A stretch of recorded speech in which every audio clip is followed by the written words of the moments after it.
Assalamualaikum warahmatullahi wabarakatuh. Apa kabar semuanya? Mudah-mudahan dalam keadaan sehat walafiat. Pada kesempatan kali ini kita kembali melaksanakan kegiatan pembelajaran mata pelajaran PPKN kelas 10 bab 6. Kali ini kita akan membahas mengenai ancaman terhadap negara dalam bingkai Bhinneka Tunggal Ika.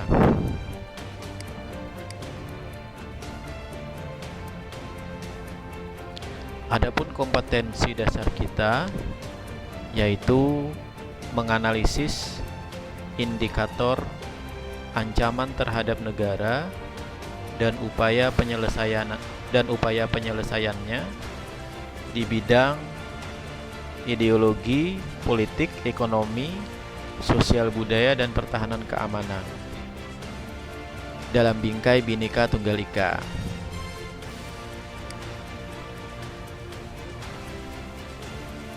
Adapun indikator pencapaian kompetensi kita, yang pertama menganalisis ancaman terhadap integrasi nasional, yang kedua mengidentifikasi ancaman di bidang ideologi, politik, ekonomi, sosial budaya, dan pertahanan keamanan.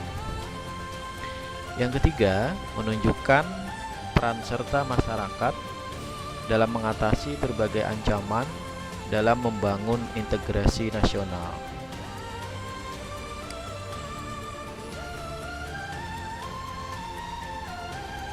Kita mulai dari ancaman terhadap integrasi nasional. Indonesia berada pada posisi silang yang diberikan Allah Subhanahu wa taala, tidak hanya dari sisi aspek kewilayahan saja, tetapi juga meliputi aspek kehidupan sosial. Antara lain sebagai berikut. Yang pertama, penduduk Indonesia berada di antara daerah yang berpenduduk padat di utara, seperti Republik Rakyat Tiongkok atau Cina, kemudian di antara daerah berpenduduk jarang di selatan, misalnya Australia.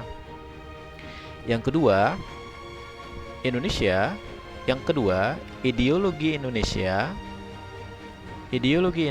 terletak antara ideologi komunisme di utara, termasuk Cina, Korea Utara gitu ya, dan juga ideologi liberalisme di selatan.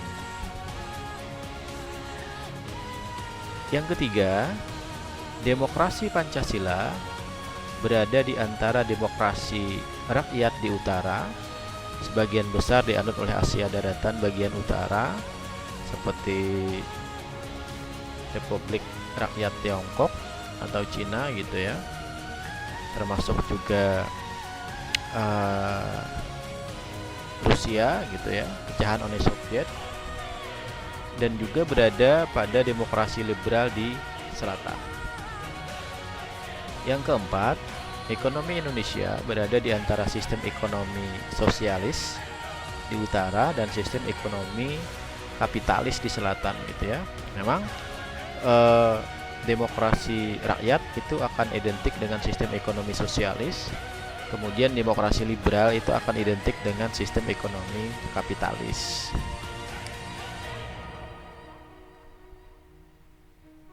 Yang kelima, masyarakat Indonesia juga berada di antara masyarakat sosialis di utara dan masyarakat individualis di selatan, sejalan dengan ideologi mereka gitu ya, ideologi komunisme dan ideologi liberal. Lalu yang keenam, kebudayaan Indonesia berada di antara kebudayaan timur di utara dan kebudayaan barat di selatan gitu ya. Jadi kita berada di antara keduanya. Kemudian yang ketujuh, sistem pertahanan dan keamanan Indonesia ini berada di antara sistem pertahanan kontinental di utara dan sistem pertahanan maritim di barat gitu ya, selatan dan timur.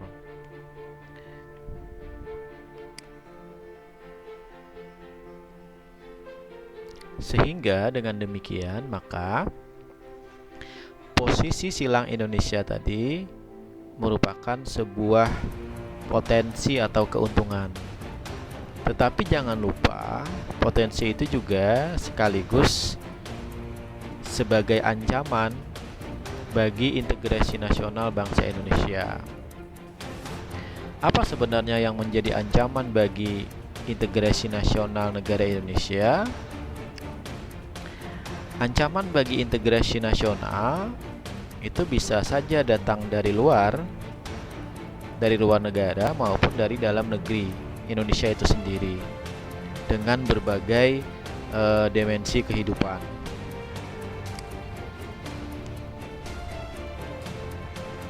Apa itu ancaman? Menurut Undang-Undang Nomor 3 Tahun 2002 tentang Pertahanan Negara, pengertian ancaman adalah setiap usaha dan kegiatan baik dari dalam maupun dari luar negeri yang dinilai membahayakan kedaulatan negara, keutuhan wilayah negara, dan keselamatan segenap bangsa. Ya. Jadi poinnya adalah yang dimaksud ancaman itu adalah setiap usaha atau kegiatan, apakah itu berasal dari luar negeri maupun berasal dari dalam negeri, yang mana kegiatan tersebut dinilai bisa membahayakan kedaulatan negara, bisa membahayakan keutuhan wilayah negara, dan bisa membahayakan keselamatan segenap bangsa Indonesia.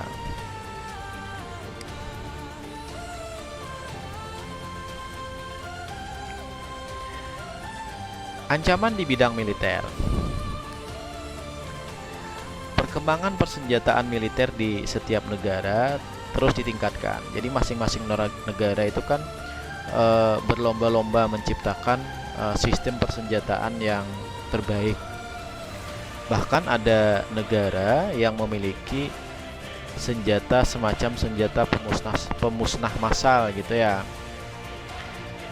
yang sangat berbahaya, yang berbahan kimia dan juga berbahan nuklir. Nah,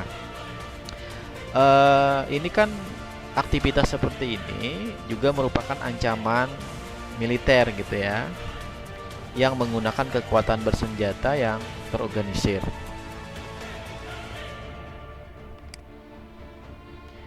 Nah, kenapa itu disebut ancaman? Karena ancaman ini dinilai mempunyai kemampuan membahayakan kedaulatan negara, keutuhan wilayah, dan keselamatan segenap bangsa. Yang mana kekuatan senjata ini kan dapat digunakan oleh suatu negara gitu ya untuk melakukan agresi atau invasi kepada negara lain. Ya, bisa melakukan pelanggaran wilayah negara lain gitu ya. Kemudian juga bisa melakukan pemberontakan bersenjata sehingga kemudian kedaulatan suatu negara bisa terampas gitu ya. Kemudian bisa terjadinya sabotase ya, atau tindakan pengkhianatan melawan negara gitu ya, bisa terjadinya spionase, tindakan memata-matai gitu ya, bisa terjadi aksi teror bersenjata ya, dan juga mengancam keamanan laut dan udara suatu negara.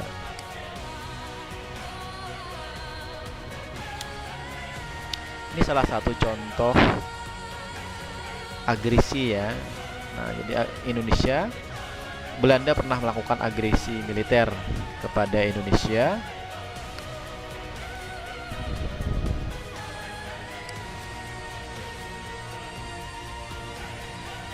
Lalu yang kedua adalah ancaman non-militer.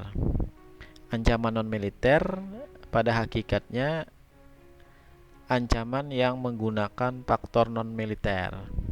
Tetapi juga ancaman ini juga memiliki kemampuan dalam membahayakan kedaulatan negara, kepribadian bangsa, keutuhan wilayah suatu negara, dan keselamatan segenap bangsa. Ancaman non-militer tidak kalah berbahaya dengan ancaman militer, Nah, ancaman ini salah satunya disebabkan oleh pengaruh negatif dari globalisasi.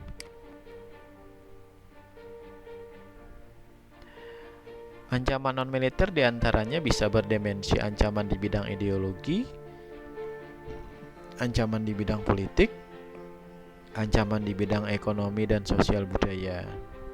Nah, contoh ancaman non-militer misalnya, diantaranya pengaruh gaya hidup, ya, lifestyle, ya, gaya hidup yang kebarat-baratan gitu ya. Kemudian sudah tidak lagi mencintai budaya sendiri, cenderung terkontaminasi oleh budaya luar, sehingga kemudian orang memiliki gaya hidup yang sudah lagi tidak sesuai dengan budaya bangsanya sendiri. Termasuk juga tidak menggunakan produk dalam negeri, sehingga negaranya banjir oleh produk luar negeri gitu ya, karena merasa bangga menggunakan produk luar negeri. Nah, ini juga sangat mengancam gitu ya terhadap kelangsungan hidup suatu bangsa dan lain sebagainya.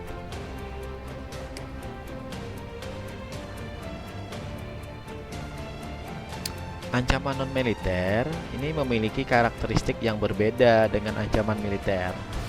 Ya, ancaman non-militer tidak bersifat fisik, serta bentuknya tidak terlihat seperti ancaman militer yang jelas gitu ya.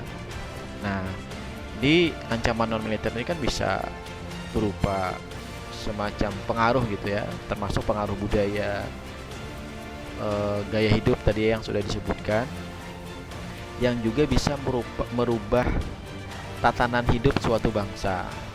Ya. Oke, demikian yang Bapak sampaikan pada kesempatan kali ini. Semoga bermanfaat. Terima kasih atas segala perhatian. Wassalamualaikum warahmatullahi wabarakatuh.